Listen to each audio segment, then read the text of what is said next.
Imagine a man so fast, who had to slow down just so that the camera could capture his moments.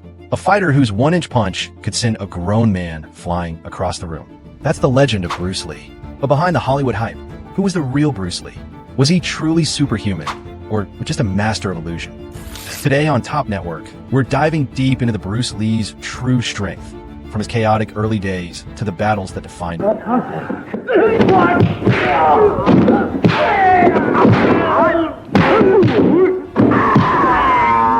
Stick around, because what you'll discover might just blow your mind, and do like, share, and subscribe to the channel while you are at it.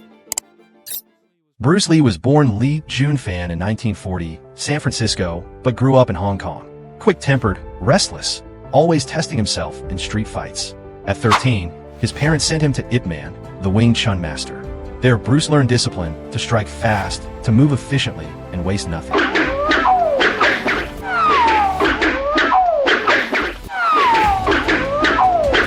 And if you don't know how great the Ip Man was, I highly recommend that you watch the Ip Man movies to get the real idea.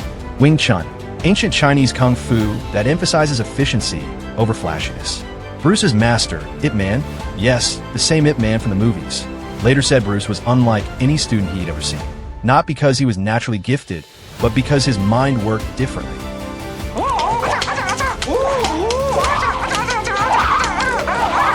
Here's a documented fact that sounds like fiction.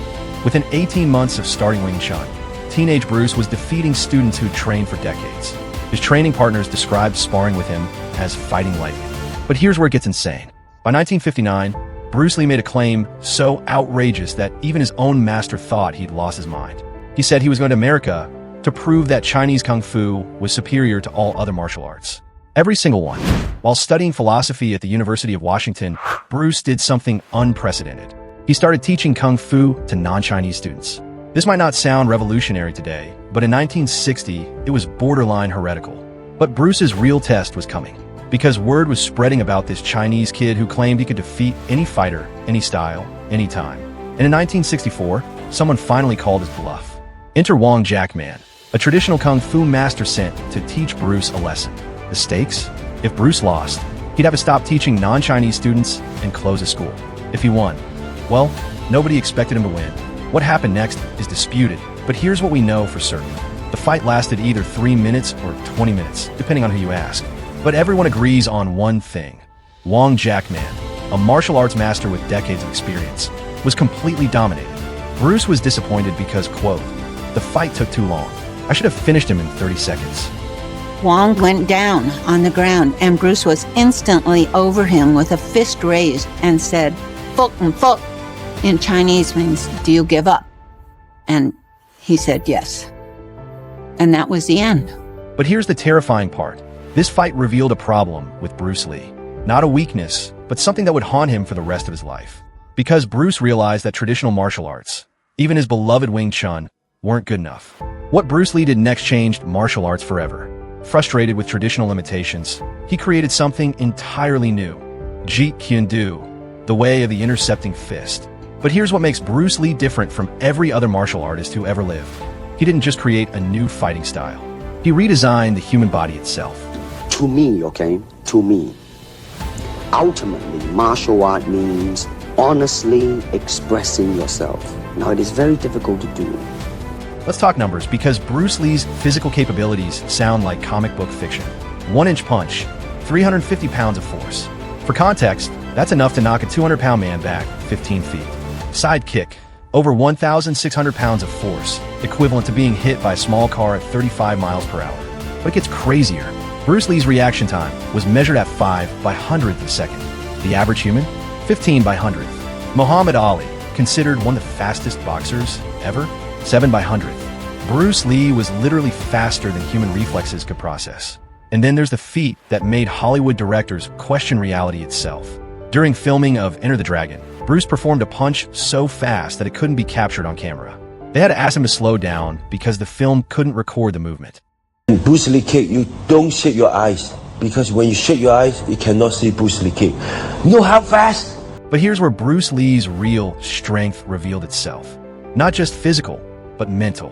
Rejected by Hollywood racism, he returned to Hong Kong and did something unprecedented. He made martial arts films that were actually martial arts.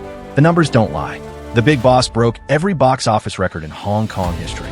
Fist of Fury broke the record set by The Big Boss. And Way of the Dragon? It made Bruce Lee the highest paid actor in Asia. But here's what separated Bruce from every action star before or since. Everything you saw on screen was real. Those weren't special effects. That wasn't movie magic. That was Bruce Lee actually performing superhuman feats. Which brings us to the question everyone wants answered. You think you could have beaten up Bruce Lee? Could Bruce Lee actually fight? Not in movies, not in demonstrations, but in real, no-rules combat against modern fighters? Well, we're about to find out because some very dangerous people decided to test him. I remember Bruce Lee picked me up, grabbed me, you okay? I said, yeah, okay. Then I look at, wow, he touched me. And Let's address the elephant in the room. How would Bruce Lee fare against modern MMA fighters? UFC fighters? Professional boxers who train with 21st century science? Here's what we know from people who actually fought Bruce Lee in private matches. Matches that were never publicized, never recorded, but absolutely happened. Chuck Norris, 6-time world karate champion, sparred with Bruce regularly. His assessment? Bruce Lee was the most incredible fighter I ever encountered. Not just skilled, otherworldly. The main reason, Bruce was really ahead of his time. And I worked out with Bruce Lee, and I worked out for 3 years. That's when I held the world title. And then he went to Hong Kong to pursue his movie career, did a couple of movies, very successful. Joe Louis, heavyweight kickboxing champion, trained under Bruce Lee. Louis once said, "I could knock out almost anyone in the world, but I could never even touch Bruce Lee." I started work with Bruce.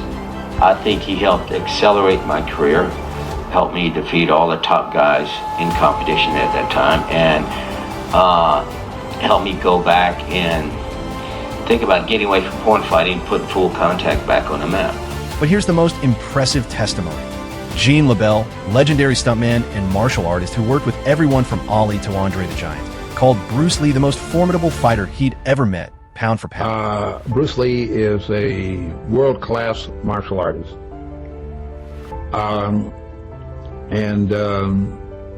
Wonderful guy. And the fellow that ran the stunts on it. But would that translate to today? Against fighters who know grappling, wrestling, multiple disciplines? Well, here's something that might surprise you. Bruce Lee was already doing mixed martial arts 30 years before MMA existed.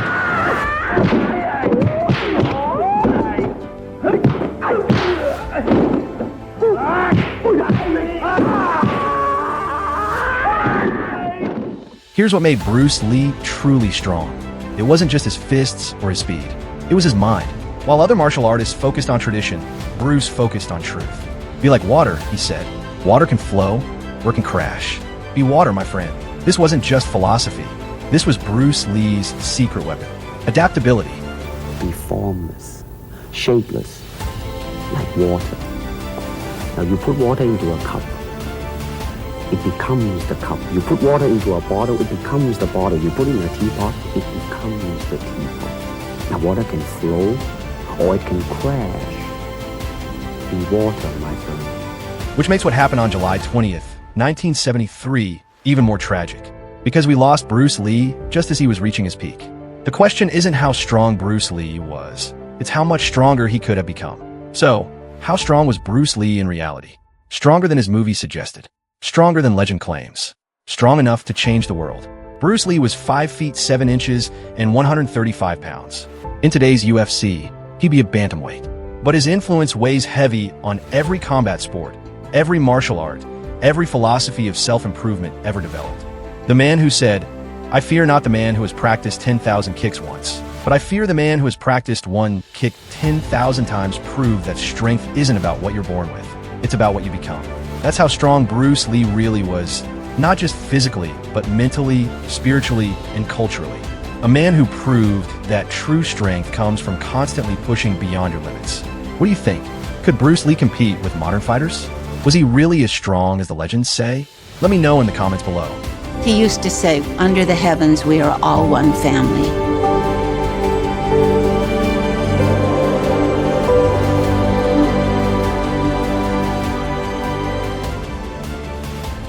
If you enjoyed this deep dive into Bruce Lee's real strength, make sure to hit that like button and subscribe to Top Network for more analyses of your favorite characters, both real and fictional. And don't forget to ring that notification bell because next week, we're diving into another legend who might have been even stronger than Bruce Lee. Trust me, you won't want to miss it.